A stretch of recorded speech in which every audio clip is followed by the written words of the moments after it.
शादी के बाद अगर पति उसको छोड़ देता है तो कुछ धनराशि देनी होती है ताकि पत्नी जो या महिला है वो अपना जीवन यापन कर सके। पत्नी अपने शरीर को अर्पित कर देती है अपने पति को।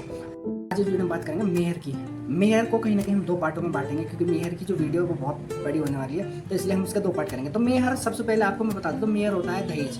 हमारे जो कॉन्सेप्ट होता है हिंदुस्तान में या हमारे इंडिया में जो कॉन्सेप्ट होता है उसको दहेज के नाम से जाना जाता है, पर इसका जो कॉन्सेप्ट है वो कहीं ना कहीं शुरू से बात ही इस्लाम में चलता आ रहा है, जिसको सदब भी कहते हैं और कहीं ना कहीं मेहर भी कहते हैं। और अगर मैं इसकी बात करूँ मेहर क्या होता है, तो मेहर जब एक पत्नी को छोड़ा जाता है तो उसको कहीं ना कहीं कुछ राशि दी जाती है, उसको हम कहीं ना कहीं मेहर कहते हैं। तो इसकी शुरुआत कहाँ से हुई? जब प्रॉफेट मोहम्मद साहब ने की थी महिलाओं की स्थिति में सुधार लाने के लिए। शादी के बाद अगर पति उसको छोड़ देता है तो कुछ धनराशि देनी होती है ताकि पत्नी जो या महिला है वो अपना जीवन यापन कर सके, सही तरीके से चला सके। तो ये कारण था मेहर देने का कारण ये था।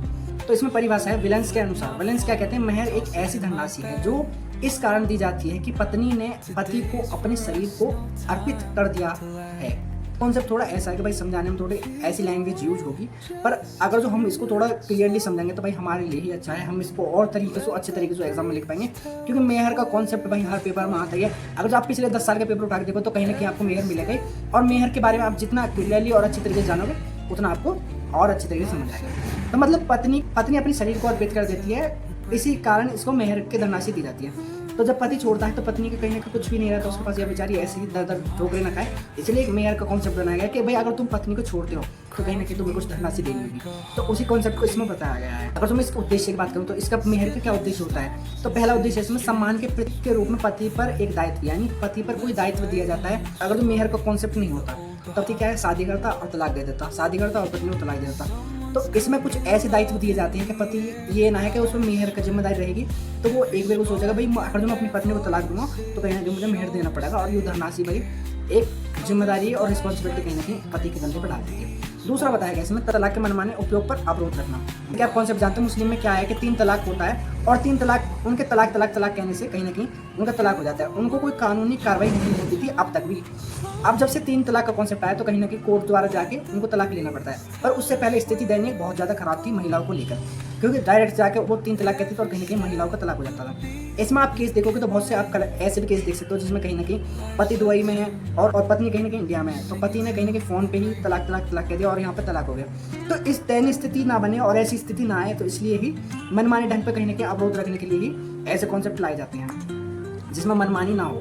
तो मेहर का कॉन्सेप्ट इसलिए लाया गया है। अब मेहर की प्रकार क्या है? यानी मेहर 2 तरीके होता है, या में एक तरीके होता है निश्चित मेहर। निश्चित यानी फिक्स अमाउंट का जो मेहर होता है। इसमें बात करूँ तो निश्चित धनराशि में जो बताया गया है सियाओं में और सुन्नी में, तो वो बताया गया है, सुन्नियों में जो बताया गया है वो मेहर की राशि जो है 10 दिरहम बताई गई है, और सियाओं में जो बताई गई है वो 500 दिनार बताई गई है जो पत्नी दे सकती है। फिक्स डुअर यानी क्या होता है? इसमें फिक्स अमाउंट होता है, पहले ही विवाह से पहले या विवाह के बाद कहीं ना कहीं फिक्स कर देता है। अगर जो पत्नी को तलाक देता है तो भाई इतनी अमाउंट तुम्हें देनी पड़ेगी। दूसरा जो होता है अनस्पेसिफिक्ड मेहर, जो कि कहीं ना कहीं बहुत ज़्यादा कॉमन है मुसलमानों में, क्योंकि बहुत ज़्यादा विवाह ऐसे हैं जिनमें मेहर कोई निश्चित नहीं होता, उनमें मेहर बाद में निश्चित किया जाता है।